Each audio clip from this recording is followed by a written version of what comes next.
Witchcrafty is a cutesy 2D linear platformer. Its claim to fame was being one of the last games released on the PlayStation Vita, and now it's finally coming to PC. And frankly, it should have stayed on the Vita, as the game just isn't very good. At the time of writing, we're about 14 hours from release, and it's got numerous issues. Specifically in one area: controls. A game should be challenging because it should tap from the player's skills and have them improve if they're lacking. But when the player finds themselves handicapped by the controller itself because the developers didn't design the game properly, then we have a problem.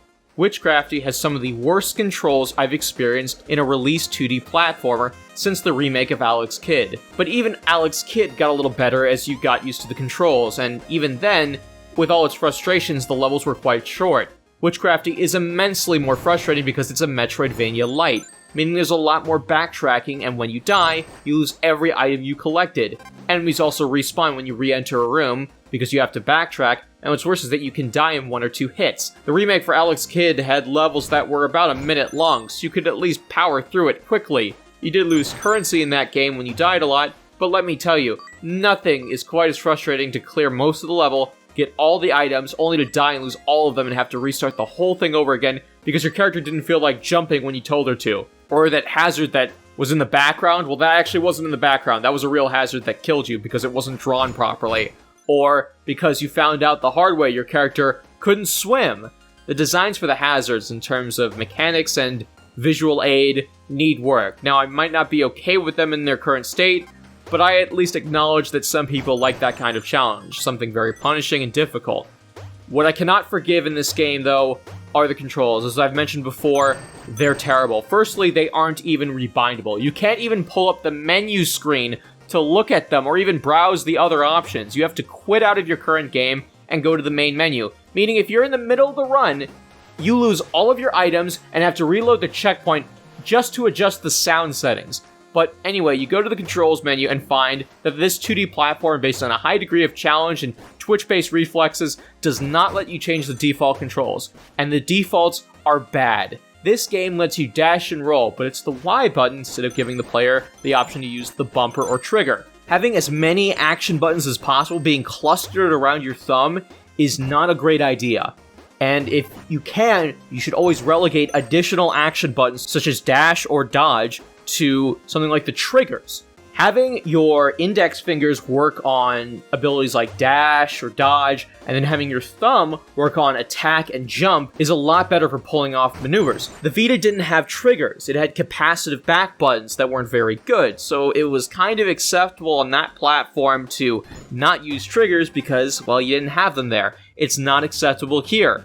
And even if it weren't the triggers, I would have liked to have seen something in terms of rebindable buttons, where I could just not have my thumb relegated to the dash and jump button. It sounds a little nitpicky and weird, but if you've ever played a lot of platformers, or if you ever really sat down to play this game, you know exactly what I'm talking about. It might have been acceptable on the Vita, it is not acceptable here in my opinion. But I haven't even talked about the worst part of the controls. The delay. It's horrendous. There seems to be a ton of extra latency whenever you roll or dash and follow up with an attack. Jumping even feels stiff and delayed, but what's worse is that platforming feels broken at times due to one fatal flaw. You can go to the very edge of the platform and you will not be able to jump. You'll still be on the platform, you're still touching it, and you're even shown like a little animation that your character is about to trip and fall, even though she never does. You still cannot jump from that point on the platform. This leads to a lot of initial frustration where you're wondering, why the hell am I falling off when I'm hitting the jump button? Like, why am I not jumping? And it's because of this weird problem where there's this dead zone where you're walking to the edge of the platform and then your jump will just not work. And even then, that's incredibly inconsistent. Watch this.